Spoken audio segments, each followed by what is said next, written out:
Welcome to V27 news. నేను రేవతి. ముందుగా headlines.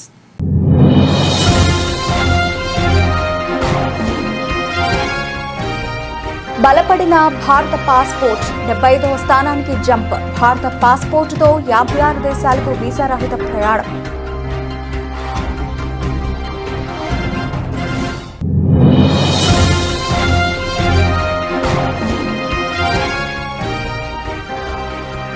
ప్రధానిని కలిసిన కేరళ బీజేపీ పంచాయతీ సభ్యులు, మున్సిపాలిటీ సభ్యులు ప్రజల సమస్యలు ఎలా పరిష్కరించాలో వారికి దిశానిర్దేశం చేసిన మోదీ.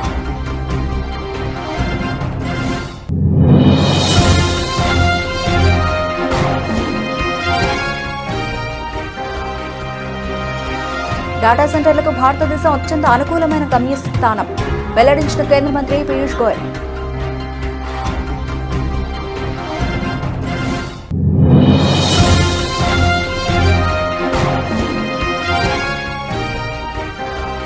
ఈసీఓఎస్ అవగాహన మరియు ముందస్తు జోక్యాన్ని సమగ్రపరచాలి. కేంద్ర ప్రభుత్వాన్ని కోరిన రాజ్యసభ సభ్యురాలు సుధామూర్తి.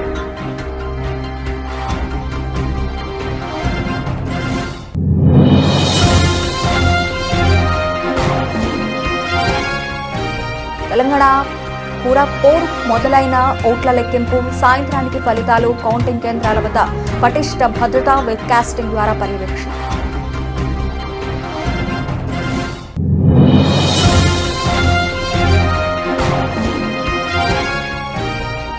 గిరిజన సంక్షేమ రెసిడెన్షియల్ పాఠశాలలో సౌకర్యాలు బాగోలేదు. మండలిలో ప్రభుత్వం దృష్టికి తీసుకెళ్లిన టీడీపీ ఎమ్మెల్సీ భూమిరెడ్డి రాజగోపాల్ రెడ్డి.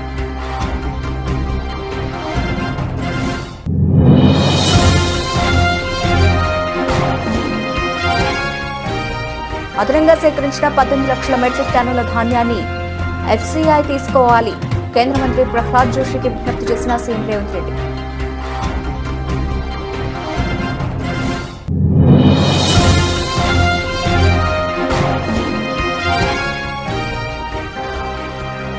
మండలిలో ప్రజా సమస్యలపై గట్టిగా గొంతెత్తాలి. ఎమ్మెల్సీలకు వైసీపీ అధినేత వైఎస్ జగన్ దిశానిర్దేశం.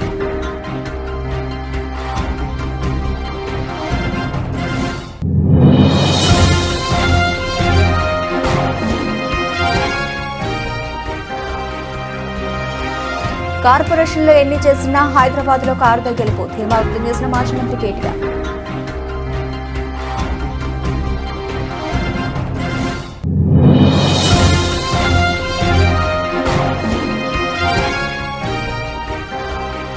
బడ్జెట్ సమావేశాల్లోపు తల్లికి వందనం బకాయిలు చెల్లించాలి. ప్రభుత్వాన్ని డిమాండ్ చేసిన శాసనమండలి విపక్ష నేత బొత్స సత్యనారాయణ.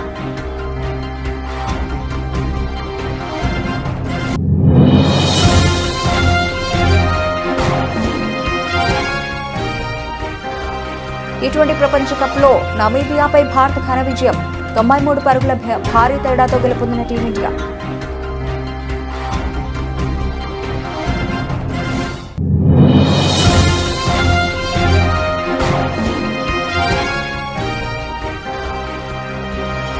భారీగా నష్టపోతున్న ఐటీ షేర్లు, తీవ్ర ఒత్తిడిలో దేశీయ సూచీలు.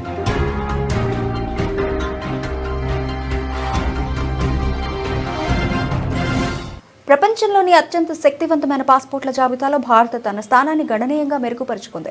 హెన్లీ పాస్పోర్ట్ ఇండెక్స్ తాజాగా విడుదల చేసిన ర్యాంకింగ్స్ లో భారత పాస్పోర్ట్ 75వ స్థానంలో నిలిచింది. గత ఏడాది 85వ స్థానంలో ఉన్న భారత్ ఈసారి ఏకంగా 10 స్థానాలు ఎగబాకడం విశేషం. ఈ తాజా ర్యాంక్ ప్రకారం భారత పాస్పోర్ట్ ఉన్నవారు ముందస్తు వీసా అవసరం లేకుండా 56 దేశాలకు ప్రయాణించే వీలుంది. అంతర్జాతీయంగా భారతీయులకు ప్రయాణ సౌలభ్యం పెరిగిందనడానికి ఈ మెరుగైన ర్యాంకే నిదర్శనం. అయితే గతంతో పోలిస్తే భారత్ మెరుగైనప్పటికీ ఇది అత్యుత్తమ ర్యాంక్ కాదు. 2006లో భారత్ 71వ స్థానాన్ని సాధించడమే ఇప్పటివరకు అత్యుత్తమ ప్రదర్శన. 2024లో 80వ స్థానానికి, ఆ తర్వాత 85వ స్థానానికి పడిపోయిన భారత ర్యాంక్ ఇప్పుడు తిరిగి పుంజుకుంది.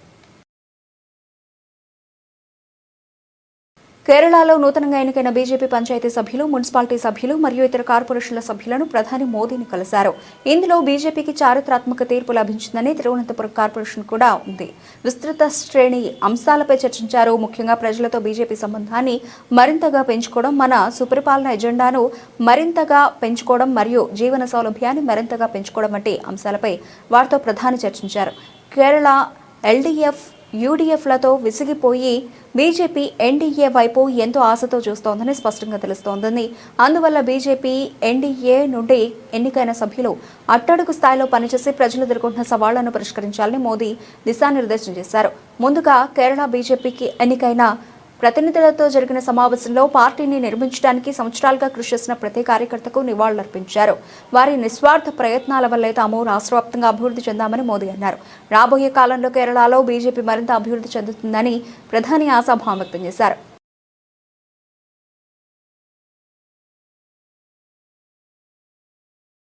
డాటా సెంటర్లకు భారతదేశం అత్యంత అనుకూలమైన గమ్యస్థానమని కేంద్ర మంత్రి పీయూష్ గోయల్ తెలిపారు. ఎన్ఐటీఐ ఫ్రాంటియర్ టెక్ హబ్ యొక్క road map India's technology services reimagining ahead ప్రారంభోత్సవంలో ఆయన పాల్గొని ప్రసంగించారు. సాంకేతికత అభివృద్ధి చెందుతున్న కొద్దీ క్రమం తప్పకుండా నైపుణ్యాలను పెంపొందించుకోవడం, అభివృద్ధి చెందుతున్న సాంకేతికతలను స్వీకరించడానికి సంసిద్ధత చాలా ముఖ్యమైనదని నొక్కి చెప్పారు. ఈ ఒక శక్తివంతమైన సాధనం అయినప్పటికీ మానవ మనస్సు అత్యున్నతంగా ఉంటుందని తన దృఢమైన నమ్మకాన్ని పునరుద్ఘాటించారు. When Modi ji thinks of that, he's thinking very comprehensively, very holistically. That's going to mean huge foreign exchange inflows and FDI coming into India. That's going to create jobs in India, because data center is a small part of it. The whole infrastructure around it, the ecosystem that will be required is going to create huge jobs. Then everybody wants data centers to be powered by clean energy. So all solar, wind, our 100 gigawatt nuclear energy plants, our pump storage, battery storage, green hydrogen, green ammonia, all of that, the whole ecosystem gets a huge fillip. With that fillip comes in redundancy in the data center capacity. So when you collectively look at it, we should be hosting the maximum data center capacity in the world in India. What India is offering is 24-hour clean energy round the clock, and bids are going at under 6 rupees per kilowatt hour. Nowhere in the world, I dare say, you can get 24 hours clean energy at that price. And our target is to double this to 500 gigawatt by 2030. And then we'll plan beyond. And we'll do it with the kind of capacities being added, capacities being bid out. We're very confident of reaching 500 gigawatt. We are doing a lot of investments also in base load power, which will be necessary to feed in this 500 gigawatt. What I'm only trying to say is it's a golden opportunity. If I was to plan a data center capacity, I would plan 10 gigawatt by 2030. And then assess what the world needs. ప్రస్తుత కౌమార ఆరోగ్య కార్యక్రమాల్లో PCOS అవగాహన మరియు ముందస్తు జోక్యాన్ని సమగ్రపరచాలని రాజ్యసభ సభ్యురాలు సుధామూర్తి ప్రభుత్వాన్ని కోరారు. ఈ విషయమై వారు సభలో ప్రస్తావించారు. పీసీఓఎస్ అవగాహన పెంచడానికి ప్రభుత్వం తగు చర్యలు తీసుకోవాలని కేంద్రాన్ని విజ్ఞప్తి చేశారు. Subject is concern over rising cases of PCOS in adolescent girls. I draw the attention of the government to a growing but largely neglected health concern affecting adolescent girls in our country. The polycystic ovary syndrome, or PCOS. PCOS is commonly understood as a condition affecting adult women. However, research shows that the pooled prevalence of PCOS among Indian adolescent girls is high, approximately 1 in 5. A significant proportion of teenage girls are at risk at a very early stage of life. However, the challenge is that the PCOS diagnosis is adolescence is delayed until serious complications emerge. Symptoms such as irregular menstrual cycles, acne, weight gain, or mood swings are considered normal pubertal changes. If not identified and managed early, PCOS can lead to long-term metabolic, reproductive, and mental health consequences, including type 2 diabetes, cardiovascular risks, infertility, anxiety, and depression. India currently lacks national guidelines specially focused on the diagnosis and management of PCOS in young girls. There is also no systematic mechanism for screening, counseling or lifestyle guidance within school health services. Early lifestyle interventions focused on nutrition, physical activity and mental well-being have been shown to reduce the severity and long-term impact of PCOS significantly. I humbly urge the government to consider integrating PCOS awareness and early intervention into existing adolescent health programs, developing age-appropriate national guidelines, and strengthening lifestyle education in schools and community health settings. Early action will protect the health of young girls and contribute to a healthier future generation. తెలంగాణలో ఉత్కంఠగా ఎదురుచూస్తున్న municipal ఎన్నికల ఓట్ల లెక్కింపు ప్రక్రియ ఈ ఉదయం 8 గంటలకు ప్రారంభమైంది. రాష్ట్ర వ్యాప్తంగా 123 కేంద్రాల్లో ఈ ప్రక్రియ కొనసాగుతోంది. 7 నగరపాలక సంస్థల్లోని 412 డివిజన్లు, 116 పురపాలికల్లోని 2569 వార్డులకు సంబంధించిన ఫలితాలను అధికారులు వెల్లడించనున్నారు. మధ్యాహ్నం నాటికి పురపాలికల ఫలితాలు, సాయంత్రంలోగా కార్పొరేషన్ల పూర్తి ఫలితాలు వెలువడే అవకాశం ఉంది. లెక్కింపు ప్రక్రియను పారదర్శకంగా నిర్వహించేందుకు ఎన్నికల సంఘం పటిష్ట ఏర్పాట్లు చేసింది. అన్ని కౌంటింగ్ కేంద్రాలు, స్ట్రాంగ్ రూమ్ల వద్ద వెబ్ కాస్టింగ్ ద్వారా రాష్ట్ర, జిల్లా అధికారులు నిరంతరం పర్యవేక్షిస్తున్నారు. ఎలాంటి అవాంఛనీయ ఘటనలు జరగకుండా కౌంటింగ్ కేంద్రాల వద్ద పోలీసులు భారీ బందోబస్తు ఏర్పాటు చేశారు. కౌంటింగ్ హాల్లోకి అధికారుల అభ్యర్థులు వారి ఏజెంట్లను మినహా ఇతరులను అనుమతించడం లేదు.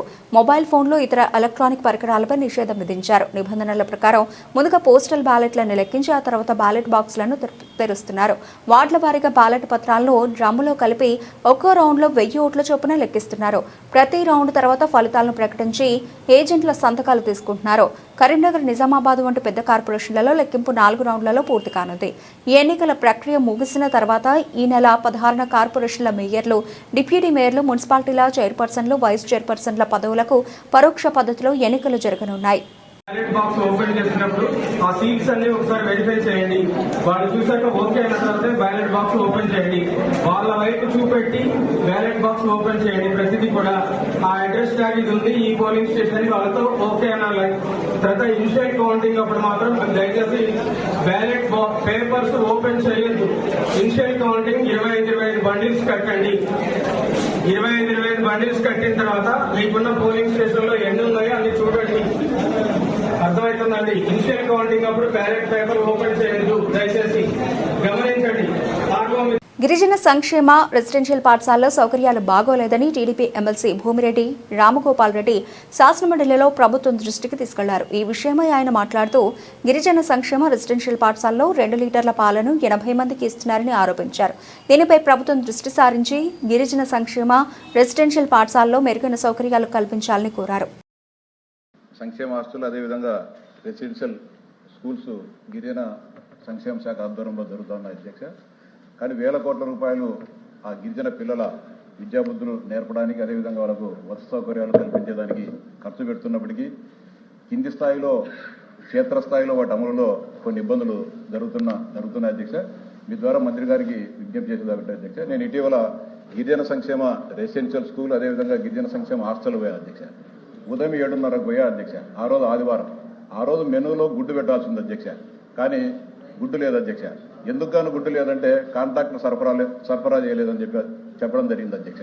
సరే, ఆ రోజు చపాతీ పూరి చేసి పెట్టాల్సింటే పూరి చేయకోకుండా మామూలుగా ఈ కలర్ రైస్ పెట్టారు అధ్యక్ష. ఎందుకు పెట్టారని చెప్తే కాంట్రాక్టర్ మాకు సప్లై చేయలేదని చెప్పడం జరుగుతుంది అధ్యక్ష. అదేవిధంగా ఇంకొక హాస్టల్ పోయా అధ్యక్ష. పోతే 2 లీటర్ల పాలను 80 మంది పిల్లలకు ఇస్తున్నారు అధ్యక్ష. అంటే ఇన్ని వేల కోట్ల రూపాయలు పై నుంచి దానికి మనం ఖచ్చితంగా సరఫరా చేస్తున్నప్పటికీ అక్కడ పర్యవేక్షణ లోపంతో ఇవన్నీ జరుగుతున్నాయి అధ్యక్ష. అనేక గిరిజన రెసిడెన్షియల్ స్కూల్లో ఆర్ఓ ప్లాంట్ ఉన్నప్పటికీ దానికి నిధులు అంటే కనీసం ఆ ఫిల్టర్లు మార్చేదానికి నిధులు పంపిస్తున్నప్పటికీ కూడా వాటిని సక్రమంగా అక్కడ సద్వినియోగం చేయకుండా ఇబ్బందులు జరుగుతున్నాయి అధ్యక్ష. అంటే ఉన్నతాధికారులు, గిరిజన సంక్షేమ ఉన్నతాధికారులు ఎవరైతే పర్యవేక్షణ అధికారులు ఉన్నారో వాళ్ళు సరిగా సూపర్వైజింగ్ చేయడం లేదనేది నా భావన అధ్యక్ష. ఈ ప్రభుత్వం ఇన్ని వందల కోట్ల రూపాయలు ఖర్చు చేసేది ఆ పేద పిల్లల బంగారు భవిష్యత్తు కోసం. మీ ద్వారా మంత్రి గారికి విజ్ఞప్తి చేసేది ఒకటి అధ్యక్ష, ఖచ్చితంగా మెనూలు పాటించాలి. ఏదైతే ప్రభుత్వం వాళ్ళకు ఏ సౌకర్యాలు కల్పిస్తుందో వాటినన్నింటిని ఖచ్చితంగా అమలు చేసే బాధ్యత తీసుకోవాల్సిన అవసరం ఉంది.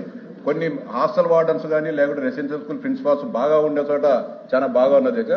కొన్నిసార్లు 5 సంవత్సరాలు 10 సంవత్సరాలు 14 15 సంవత్సరాల నుంచి కూడా ఒకరే వార్డన్ అదే విధంగా కంటిన్యూ అయ్యే పరిస్థితులు కానీ ఉన్నాయి అధ్యక్ష. వాటన్నిటిని కూడా ప్రక్షాళన చేసి గిరిజన బాలబాలికలకు మంచి విద్యాబుద్ధులు, మంచి ప్రభుత్వం ఏదైతే సౌకర్యాలు కల్పిస్తున్నామో వాడి 100% వారికి అందే విధంగా చర్యలు తీసుకోవాలని చెప్పి మీ ద్వారా ప్రభుత్వానికి విజ్ఞప్తి చేస్తాం. గ్రీష్మ గారు, అంతేకాదు ప్రైవేట్ బిల్డింగ్స్ లో ఈ రోజు కానీ వాటిని కూడా వీలైతే కనుక ఎక్కడెక్కడ ఉన్నాయో వాటిని ప్రభుత్వ స్థలాలు కేటాయించి వాటి భవనాలు కట్టాల్సిన అవసరం కూడా ఉందని చెప్పి మీ ద్వారా మంత్రి గారికి విజ్ఞప్తి చేస్తున్నారు. గ్రీష్మ గారు, వానాకాలం పంటకు సంబంధించి తాము అదనంగా సేకరించిన 18 లక్షల మెట్రిక్ టన్నుల ధాన్యాన్ని 10% నూకతో ఎఫ్సీఐ తీసుకోవాలని కేంద్ర ఆహార పౌర సరఫరాల శాఖ మంత్రి ప్రహ్లాద్ జోషికి సీఎం రేవంత్ రెడ్డి విజ్ఞప్తి చేశారు. కేంద్ర మంత్రితో ఆయన నివాసంలో రాష్ట్ర పౌర సరఫరాల శాఖ మంత్రి ఉత్తమ్ కుమార్ రెడ్డితో కలిసి రేవంత్ భేటీ అయ్యారు. 2024-25 యాసంగి పంటకు సంబంధించి 5% నూకతో అదనంగా 10 లక్షల మెట్రిక్ టన్నుల బాయిల్డ్ రైస్ మిల్లింగ్ కు అనుమతించాలని కోరారు. 2024-25 వానాకాలం పంటకు సంబంధించి కస్టమ్స్ మిల్లింగ్ రైస్ సేకరణకు ఫిబ్రవరి 28 వరకు గడువు నిర్దేశించారని, దాన్ని మరో 2 నెలలు పొడిగించాలని విన్నవించారు. భారత ఆహార సంస్థకు 2014-15 వానాకాలంలో సరఫరా చేసిన బియ్యానికి సంబంధించి తెలంగాణకు రావాల్సిన 1,468.94 కోట్ల రూపాయల బకాయిలను వెంటనే విడుదల చేయాలని కోరారు. ప్రధానమంత్రి గరీబ్ కళ్యాణ యోజన కింద 2021 మే నుంచి 2022 మార్చి వరకు సరఫరా చేసిన అదనపు బియ్యం, 2024 ఏప్రిల్ నెలలో సరఫరా చేసిన బియ్యానికి సంబంధించిన బకాయిలు 343.27 కోట్ల రూపాయలను విడుదల చేయాలని విజ్ఞప్తి చేశారు.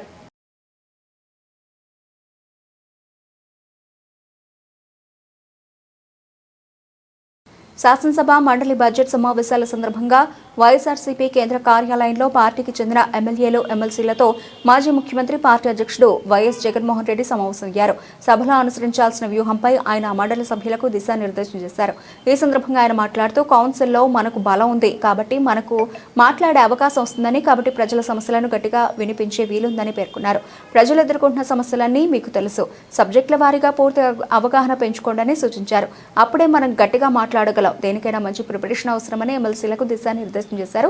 అవగాహన పెంచుకుంటే బాగా మాట్లాడగలుగుతామని, ఏ అంశంపై మాట్లాడినా తగిన ఆధారాలు, సాక్ష్యాలు చూపి మాట్లాడాలని, అప్పుడే మన గొంతు బలంగా పోతుందని వైఎస్ జగన్ స్పష్టం చేశారు.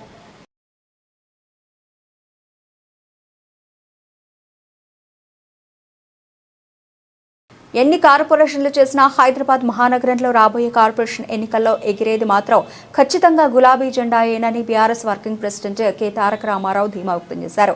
అబద్ధపు హామీలిచ్చి అధికారంలోకి వచ్చిన కాంగ్రెస్ పార్టీ కేంద్రంలో 12 ఏళ్లుగా అధికారంలో ఉన్న బీజేపీ తెలంగాణకు చేసిందేమీ లేదని విమర్శించారు.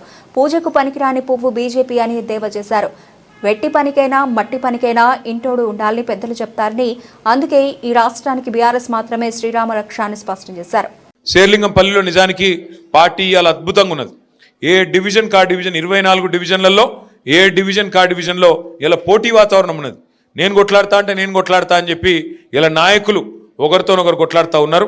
హైదరాబాద్ మహానగరంలో ఒకటైతే పక్కా, హైదరాబాద్ మహానగరంలో నాకు తెలిసి నాకున్న అవగాహన మేరకైతే కార్పొరేషన్ 1 2 3 4 ఎగిరేది మాత్రం గులాబీ జెండానే. ఇది మాత్రం పక్కా, అందులో ఏ అనుమానం లేదు. ఎందుకంటే మనకు నాయకత్వం ఉంది. శ్రీనివాస్ యాదవ్ గారు, కృష్ణారావు గారు, మన లక్ష్మారెడ్డి గారు, అట్లాగే వివేకానంద్ గారు, బ్రహ్మాండమైన ఎమ్మెల్యేలు, సుధీర్ రెడ్డి గారు మనకే ఉన్నారు, కాలేరు వెంకటేష్ గారు, ముఠా గోపాల్ గారు, ఒకరిద్దరు కాదు, గట్టి నాయకత్వం ఉన్నది. ఎవరైతే వాళ్ళ సొంత పనుల కోసం వెళ్ళిపోయారు. శేర్లింగంపల్లిలో గాంధీ వెళ్ళిపోయిండు, అక్కడ పక్కన రాజేంద్ర నగర్లో ప్రకాష్ గౌడ్ సాబ్ వెళ్ళిపోయిండు, ఇక్కడ దానం నాగేంద్ర వెళ్ళిపోయిండు. పోయినరు. కానీ బంగారమ్మ సొంటి కొత్త నాయకులు మళ్ళీ తిరిగి కేసీఆర్ గారి నాయకత్వంలో హైదరాబాద్ మహానగరంలో పార్టీని నిలబెట్టే నాయకులు 100 మంది ఇవాళ మనకు తోడైనరు. అందుకే ఆ కాన్ఫిడెన్స్తో నేను చెప్తా ఉన్నా, తప్పకుండా అబద్ధమాడి అధికారంలోకి వచ్చిన కాంగ్రెస్ను, అట్లాగే 12 ఏళ్లుగా 12 పైసలు పనిచేయని బీజేపీని, రెండింటిని తప్పకుండా బుద్ధి చెప్పే బాధ్యత హైదరాబాద్ ప్రజలు తీసుకుంటారన్న విశ్వాసం నాకుంది. డివిజన్ బై డివిజన్ మీటింగులు పెట్టుకుందాం. డివిజన్ బై డివిజన్ మనం ఒకసారి మంచిగా పార్టీ పరిస్థితి ఏందో అర్థం చేసుకుందాం. ఇప్పుడు శ్రీరామ్ నగర్లో విజయ్ వచ్చిండు, అట్లాగే ప్రతి డివిజన్లో మన నాయకులు ఉన్నారు. కొత్తగా డివిజన్లు మారినాయి. ఇదివరకు మనకు శేర్లింగంపల్లి 11 ఉండే, ఇప్పుడు 24 అయినాయి. కాబట్టి డివిజన్ బై డివిజన్ కూర్చుందాం. నేను కూడా వస్తా, సీనన్న కూడా వస్తాడు, కృష్ణన్న కూడా వస్తాడు. డివిజన్ బై డివిజన్ ఎమ్మెల్యే లేడని భయపడకుని మీకు కృష్ణారావు గారు ఉన్నారు, ఆయన అన్నిటికీ అండగుంటాడు. సీనన్ ఉన్నాడు, నేనున్నా, అందరం హైదరాబాద్నే ఉంటాం. మీరు ఎప్పుడు పిలిస్తే అప్పుడు ఊరికొస్తాం. కానీ ఒక్కటే ఒక్క మాట నేను ముగించే ముందు మీకు చెప్పేది, చదువుకున్న పిల్లలు, విజయ్ కుమార్ రెడ్డి లాంటి పిల్లలు ఇంకా ఎంతమంది ముంగటికొస్తే మనకు అంత లాభం జరుగుతుంది. తల్లికి వందనం పెండింగ్ బకాయిలు బడ్జెట్ సమావేశాలు ముగిసేలోపు చెల్లించాలని మండలి విపక్ష నేత బొత్స సత్యనారాయణ డిమాండ్ చేశారు. అసెంబ్లీ మీడియా పాయింట్ వద్ద ఆయన మీడియాతో మాట్లాడుతూ తల్లికి వందనం పేరిట ప్రతి విద్యార్థికి 15,000 రూపాయలు చెల్లిస్తామని హామీ ఇచ్చిన కూటమి ప్రభుత్వం మొదటి ఏడాది పూర్తిగా ఎగనామం పెట్టడమే కాకుండా రెండో ఏడాది కేవలం 13,000 రూపాయలు ఇచ్చి చేతులు దులిపివేసుకుందని 15% మందికి పైగా విద్యార్థులకు 8,000 రూపాయలు 9,000 రూపాయలు మాత్రమే ఇచ్చారని శాసనమండలి విపక్ష నేత బొత్స సత్యనారాయణ ఆరోపించారు. పక్క రాష్ట్రాల్లో వచ్చి పారదర్శకంగా వాళ్ళు దాన్ని భూములు అలాట్మెంట్ చేస్తుంటే ఇక్కడ వచ్చి వాళ్ళు నచ్చిన కంపెనీలకి వాళ్ళు ఇష్టారాజ్యంగా ఇస్తున్నారని చెప్పి మేము అడగడం జరిగింది. మా సభ్యులు అడిగాం. దానికి అటు నుంచి సరైన సమాధానం లేదు. దాని నిరసనగా మేము ఆ ప్రశ్న నుంచి ప్రొటెస్ట్ చేస్తూ వాకౌట్ చేయడానికి జరిగింది. అంటే ఉపాధి కల్పిస్తారు, ఉపాధి కల్పిస్తారో చస్తారో తర్వాత దొరుకుతున్నాయి అవి. ఈరోజు స్వయంగా ఆ సంస్థ గీతం సంస్థ అధినేతే కాదు 5,000 కోట్లు కాదు 1,000 కోట్లు దాని అంటే 1,000 కోట్లు అంటే ఏమీ కాదు. అది పెన్షన్ ఇచ్చే అంశం 60 సంవత్సరాలు నిండిన వృద్ధులకి, మహిళలు కానీ పురుషులు కానీ ఎవరైతే అర్హత వాళ్ళకి పాటు ఎవరైతే భర్తలు చనిపోయినా భార్యలు ఎవరైతే ఉన్నారో వితంతులు ఎవరైతే ఉన్నారో వాళ్ళకి ప్రభుత్వం వచ్చి 19 నెలల కాలం అయింది. ఏ ఒక్కరికైనా ఇచ్చారా, కొత్త పెన్షన్ ఒకటి ఇచ్చారా అని అడిగాం. లేదు సమాధానం. ఎంతసేపు ఎప్పుడు ఇస్తారంటే సమాధానం, ఎప్పుడు ఇస్తారంటే సమాధానం లేదు, ఇచ్చారంటే సమాధానం లేదు. అది కాదు అంటారు. అమ్మఒడి గురించి వచ్చింది, అదే ఇప్పుడేది దాన్ని తల్లికి వందనం. ఇప్పుడు ఉన్న ప్రభుత్వం పేరు మా ప్రభుత్వంలో మేము అమ్మఒడి పేరు. 2 లక్షల మందికి ఇచ్చాం, అందరికీ ఇచ్చామన్నారు. సరే మీరు చెప్పారు. కానీ గత ప్రభుత్వం వచ్చి 15,000 ఇస్తామని చెప్పి మెయింటెనెన్స్ కానీ 2,000 రూపాయలు తీసింది, 13,000 ఇచ్చింది. మేము వస్తే మాత్రం 15,000 పూర్తిగా ఇస్తాను, ఏ ఒక్కరికైనా 15,000 ఇచ్చారా అనేది మా సభ్యుడు అడిగాడు. దానికి ఆ 13,000 రూపాయలు కూడా 100% అందరికీ రాలేదు. సాక్షిగా ఇంకా రాష్ట్రంలో చాలామంది విద్యార్థులకి 100 మందో 1000 మందో కాదు, లక్షల్లో విద్యార్థులకి 7,000 రూపాయలు ఇంకా బకాయి ఉంది. ఒకసారి ఇప్పటికైనా చెక్ చేసుకొని ఆ ఇవ్వాల్సిన ఆ లక్షల మంది ఎంత ఉన్నారో ఆ 2 లక్షల 3 లక్షల 5 లక్షల వాళ్ళందరికీ కూడా ఈ శాసనసభ సెషన్స్ లోపల వాళ్ళందరూ తెలుసుకొని ఆ సమస్య పరిష్కారం చేద్దాం ఆలోచన ఈ ప్రభుత్వం ఎవరికీ లేదు. ఎంతసేపు మాకు ఓటు ఇచ్చారు కదా ప్రజలు, 5 సంవత్సరాలు ఉండొచ్చు కదా, ఏ రకంగా దొరికింది దోచుకు తినొచ్చు, లేదంటే అడ్డగోలుగా మాట్లాడచ్చు. ఒక సాంప్రదాయం ఒక సంస్కారం అక్కర్లేదు, మా ఇష్టం. సంవత్సరానికో 6 నెలలకు ఇచ్చారు. మా ప్రభుత్వం అయితే ప్రతి సంవత్సరం 2 సార్లు ఇచ్చేవాళ్ళం. జనవరిలోను జూలైలోను కంప్లీట్గా ఇచ్చి ఎవరైతే బ్యాక్లాగ్ అన్నీ ఇచ్చేసి మళ్ళీ కొత్త వస్తే మళ్ళీ వెరిఫికేషన్ చేసి డిస్ట్రిబ్యూట్ చేసుకున్నాం. అంతకుముందు ప్రభుత్వాలు అయితే సంవత్సరానికి ఒకసారి ఇచ్చేవారు కొత్త పెన్షన్ అనేది. అయితే ఈ ప్రభుత్వం 18 నెలలే పట్టించుకోవట్లేదు. భూములు లేదు, అడ్డగోలుగా దోచేస్తున్నారే. సొంతంగా ముఖ్యమంత్రి కుటుంబానికి ఇందాక చెప్పినట్లు 5,000 కోట్ల రూపాయల భూమిని తీసుకుంటూ కాదు 1,000 కోట్లని ఆ సభ్యులైతే ఆ కుటుంబం చెప్తున్నారే. చాలా T20 వరల్డ్ కప్ లో టీమిండియా తన జైత్రయాత్రను కొనసాగిస్తోంది. ఢిల్లీలోని అరుణ్ జైట్లీ స్టేడియంలో జరిగిన గ్రూప్ ఏ మ్యాచ్లో నమీబియాపై 93 పరుగుల భారీ తేడాతో ఘన విజయం సాధించింది. బ్యాటింగ్, బౌలింగ్లో సమగ్ర ప్రదర్శన కనబరిచిన భారత్ ప్రత్యర్థిని చిత్తుగా ఓడించింది. 210 పరుగుల భారీ లక్ష్యంతో బరిలోకి దిగిన నమీబియా ఏ దశలోనూ లక్ష్యం తీసుకుసాగలేదు. భారత బౌలర్ల కట్టుదిట్టమైన బౌలింగ్కు నమీబియా బ్యాటర్లు వరుసగా పెవిలియన్కు క్యూ కట్టారు. స్పిన్నర్ వరుణ్ చక్రవర్తి కేవలం 7 పరుగులిచ్చి 3 వికెట్లు తీసి నమీబియా పతనాన్ని శాసించాడు. హార్దిక్ పాండ్యా, అక్షర్ పటేల్ చెరో 2 వికెట్లు తీయడంతో నమీబియా 18.2 ఓవర్లలో 116 పరుగులకే ఆలౌట్ అయింది. ఈ విజయంతో భారత్ గ్రూప్లో తన స్థానాన్ని మరింత పటిష్టం చేసుకుంది. అంతకుముందు ఈ మ్యాచ్లో టాస్ టాస్ గెలిచిన నమీబియా బౌలింగ్ ఎంచుకుంది. బ్యాటింగ్కు దిగిన భారత్కు ఓపెనర్ ఇషాన్ కిషన్ విధ్వంసకర ఆరంభాన్నిచ్చాడు. అతనికి సంజు శాంసన్ కూడా తోడవడంతో పవర్ ప్లేలోని భారత్ స్కోరు పరుగులు పెట్టింది. మధ్యలో సూర్యకుమార్ యాదవ్, తిలక్ వర్మ నెమ్మదిగా ఆడిన చివర్లో హార్దిక్ పాండ్యా ఆకాశమే హద్దుగా చెలరేగాడు. దీంతో టీమిండియా నిర్ణీత 20 ఓవర్లలో 9 వికెట్ల నష్టానికి 209 పరుగుల భారీ స్కోరు సాధించింది. ఈ టోర్నీలో భారత్కు ఇది వరుసగా 2వ విజయం.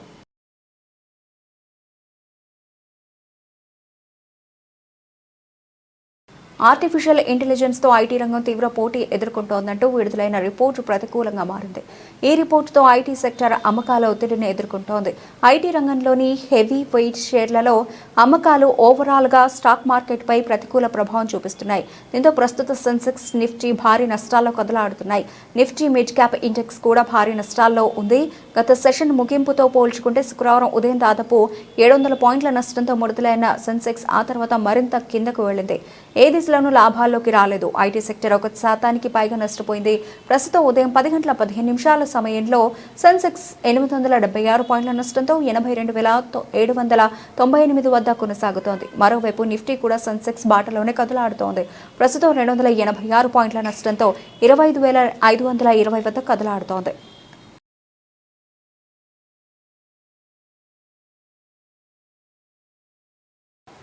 బులెటిన్ ముగించే ముందు హెడ్లైన్స్ మరోసారి.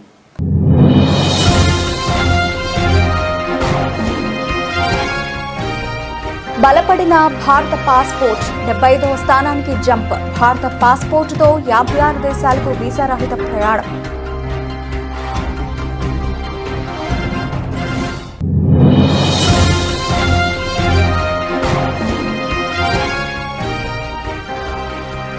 ప్రధానిని కలిసిన కేరళ బీజేపీ పంచాయతీ సభ్యులు, మున్సిపాలిటీ సభ్యులు. ప్రజల సమస్యలు ఎలా పరిష్కరించాలో వారికి దిశానిర్దేశం చేసిన మోదీ.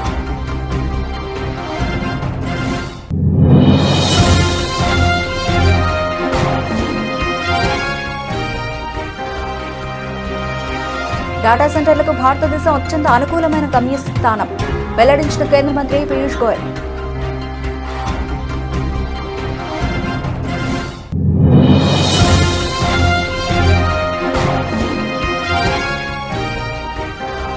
PCOS అవగాహన మరియు ముందస్తు జోక్యాన్ని సమగ్రపరచాలి. కేంద్ర ప్రభుత్వాన్ని కోరిన రాజ్యసభ సభ్యురాలు సుధామూర్తి.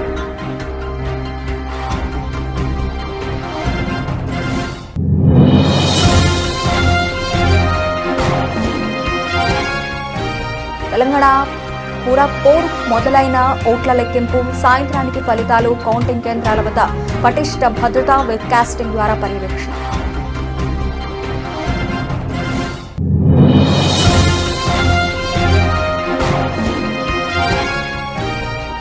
గిరిజన సంక్షేమ రెసిడెన్షియల్ పాఠశాలలో సౌకర్యాలు బాగోలేదు.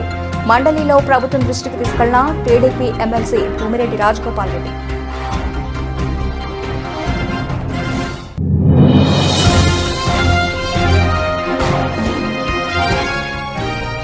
అదనంగా సేకరించిన 18 లక్షల మెట్రిక్ టన్నుల ధాన్యాన్ని FCI తీసుకోవాలి. కేంద్ర మంత్రి ప్రహ్లాద్ జోషికి విజ్ఞప్తి చేసిన సీఎం రేవంత్ రెడ్డి.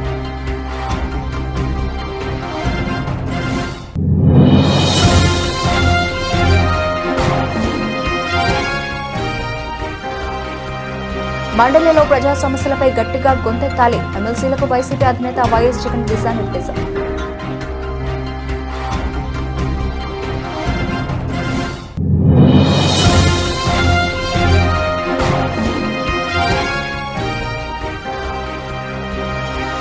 కార్పొరేషన్లో ఎన్ని చేసినా హైదరాబాద్లో కారుతో గెలుపు ధీమా వ్యక్తం చేసిన మాజీ మంత్రి కేటీఆర్.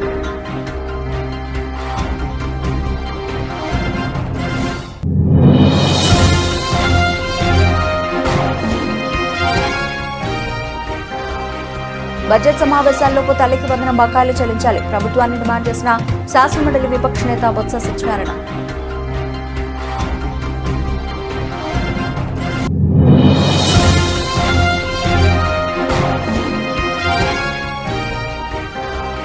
T20 ప్రపంచ కప్లో నమీబియాపై భారత్ ఘన విజయం. 93 పరుగుల భారీ తేడాతో గెలుపొందిన టీమిండియా.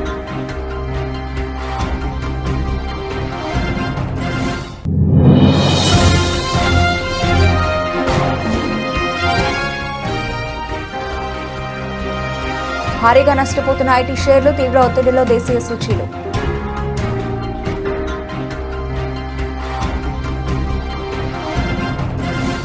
ఇవి బులెటిన్ అప్డేట్స్. మరిన్ని అప్డేట్స్తో మళ్ళీ కలుద్దాం. అంతవరకు సెలవు. నమస్తే.